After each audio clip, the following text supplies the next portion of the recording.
할렐루야. 오늘은 요한복음 1장 19절에서 28절 말씀을 가지고 저와 여러분의 은혜를 나누도록 하겠습니다. 네, 오늘 말씀은 이 세례 요한이 증언자라는 것이 확실하게 나타나는 부분입니다. 구원사적으로 볼 때 세례 요한은 독립적으로 어떤 중요한 직무를 맡은 인물이 아닙니다. 세례 요한은 자기 스스로가 말할 때 나는 메시아도 아니고 말세에 오기로 되어 있는 엘리야도 아니고 더더구나 모세와 같은 그 선지자도 아니다라고 자기가 스스로 고백을 합니다. 그런데 세례 요한은 메시아가 누구인지를 증언하는 자다라고 자기를 그렇게 밝히고 있습니다. 예수님의 본질이 말씀이라면 세례 요한은 그 말씀을 전달하는 매개체인 소리라는 것이죠. 광야에 외치는 자의 소리다라고 스스로를 고백하고 있습니다. 오늘 이 19절을 보면은요, 세례 요한이 증언이다라고 말씀을 하는 거예요. 이것이 요한의 증언이다 말로 이렇게 시작을 하는데요.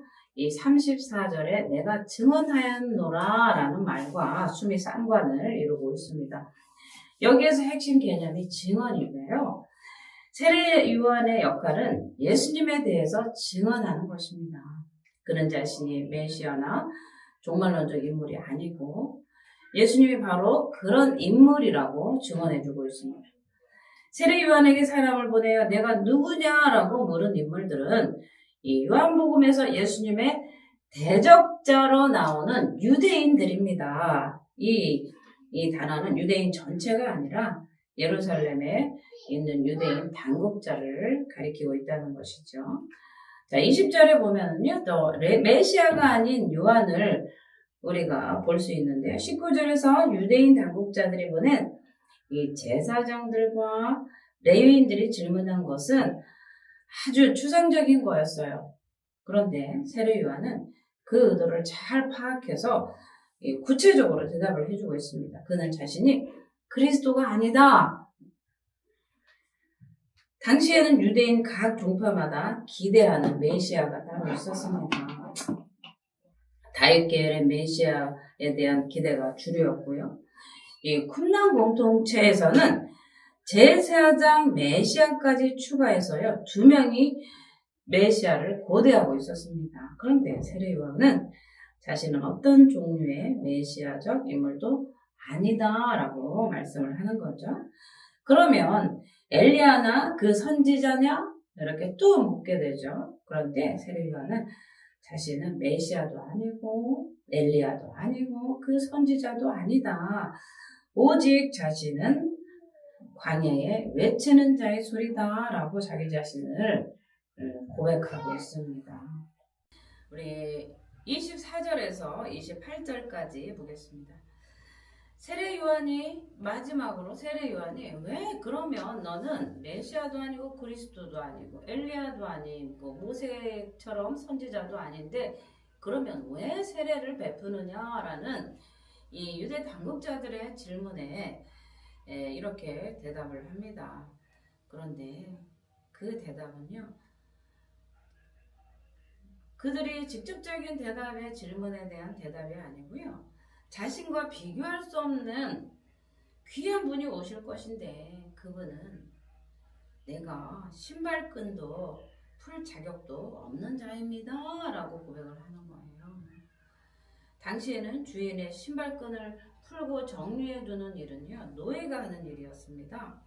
그런데 요한은 자신이 예수님 앞에서 노예보다도 못한 자라고 자기 자신을 아주 겸손하게 소개를 하고 있는 거예요.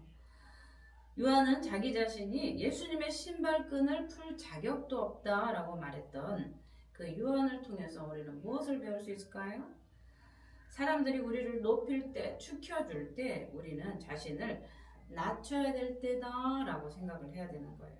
그때 바로 내 자신을 낮출 때 예수님의 높임을 받기 때문입니다. 요한의 사역은 굉장한 성경을 가져왔습니다. 요단에서 많은 사람들이 세례를 받았고요. 나중에는 예수님의 그 제자들이 주님 세례 요한에게 많은 세례를 베풀고 있습니다 라고 보고가 들어갈 정도 아니었습니까? 온 유대 지방과 예루살렘들이 다 그에게 나아가서 회개하고 세례를 받았습니다. 이런 상황으로 인해서 세례 질문이 나온 것은요 당연한 거예요. 그런데 요한은 자신의 사역에 대한 그 일에 대해서 한마디도 대꾸하지 않고서 오직 예수님 앞에서 자기는 노예보다 못한 존재입니다 라고 자기 자신을 그냥 낮춰버리는 거예요. 그 질문에 대해서 시시비비 가리지 않고 그저 자기 자신을 그들 앞에서 또는 하나님 앞에서 예수님 앞에서 사람들 앞에서 자기 자신을 낮추었다는 거죠. 우리는 이 요한의 고백을 통해서 주님의 신실하신 종 성숙한 신앙인은 사람들이 자신을 높일 때 오히려 자신을 낮추는 것을 우리가 보게 되는 거죠. 성공과 타인의 칭찬 앞에서 자신을 낮출 때 우리와 함께 하시는 예수님이 높아지시는 거죠. 예수님의 신실한 종들의 특징이 뭐겠습니까? 자신의 성공과 타인의 칭찬에 춤추지 않는 것이죠. 세례 요한의 사역은 여러 예루살렘 유대에 소문이 나 있었습니다. 수많은 사람들이 그에게 몰려왔고요.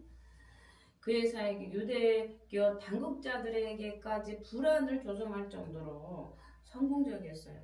그렇기 때문에 요한이 누구인가를 물으러 오지 않았겠습니까? 과연 누구길래 저토록 사람들이 요한에게 사람들이 몰려드는가?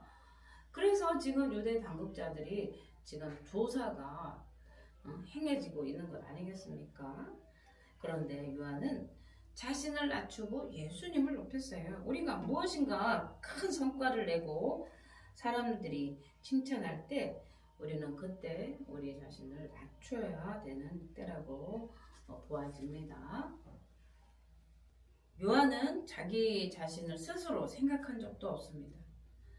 그러나 놀랍게도 예수님은 후에 그를 큰 자라고 우리에게 설명을 해주시면서 요한을 칭찬하고 약속된 엘리야로 높여주시고 있어요.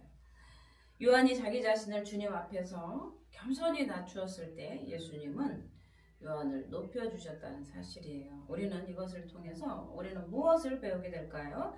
예수님은 겸손히 자신을 낮추는 자를 기뻐하시고 때가 되면 그를 높여주신다는 사실입니다. 세례 요한이 누구입니까? 세례 요한은 아비야 반열 제사장 가문에서 자라났어요. 또 사역을 시작할 때 많은 사람들이 그에게 와서 세례를 받았고요. 사람들이 몰려들었습니다.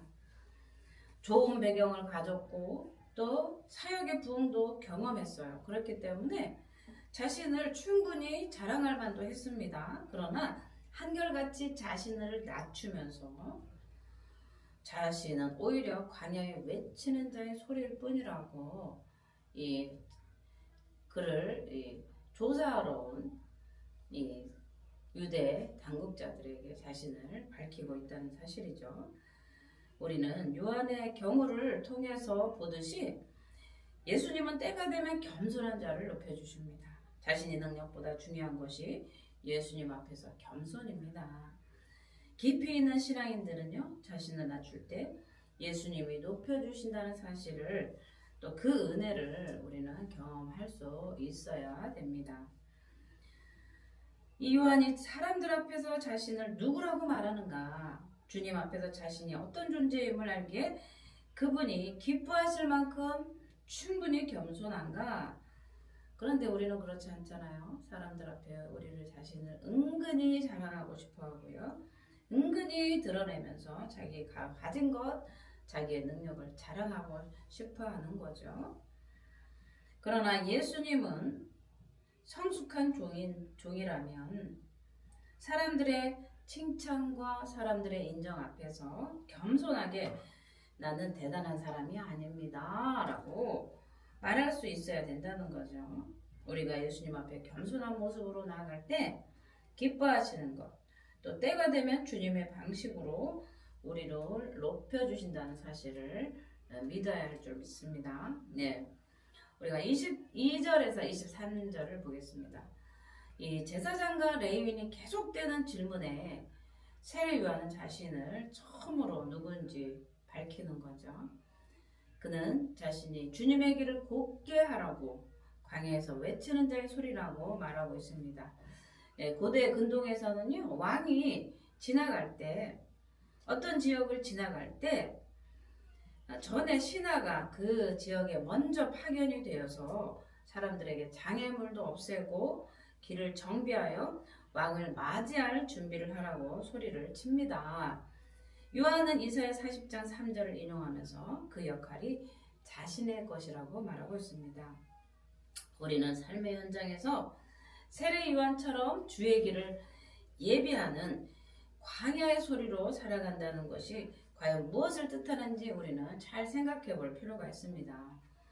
자기 자신의 일에 최선을 다하는 것, 또 자신 안에 계신 예수님을 드러나도록 복음이 전해지도록 하는 것, 물론 전도와 또 많은 사람들에게 예수 그리스도를 증거하는 것일 수가 있습니다. 이와 같이 세례 요한은 자신에게 맡겨진 사명을 묵묵하고 충성스럽게 나갔습니다. 자신이 속한 교회와 직장, 모임 등에서 자기 자신에게 맡겨진 일을 스스로 충성되게 해야 될 뿐만 아니라 사람들이 눈여겨볼 정도로 정말 성실성이 드러나야 되는 거죠. 그 안에서 예수 그리스도가, 그 예수 그리스도의 형상이 나타나게 되면서 예수 그리스도를 증언하게 되기 때문입니다. 우리가 최선을 다하는 삶을 사는 이유가 바로 이것입니다. 예수 그리스도의 그 형상이 우리 안에서 비춰지도록 우리는 세상 가운데 나가 빛과 소금의 역할을 감당할 수 있도록 우리를 세상 가운데 하나님은 우리를 보내주셨기 때문에 그것이 바로 예수 그리스도를 증거하는 요한이 광야에서 외치는 소리로서 행했던 그 충성된 사역과 그것이 우리에게 주어진 사역 사명과 같은 맥락이라고 할 수 있습니다. 우리는 누구나 주인공이 되고 싶어 합니다. 그런데 오늘 본문에서는 여전히 세례 요한의 겸손을 볼 수가 있는 거죠.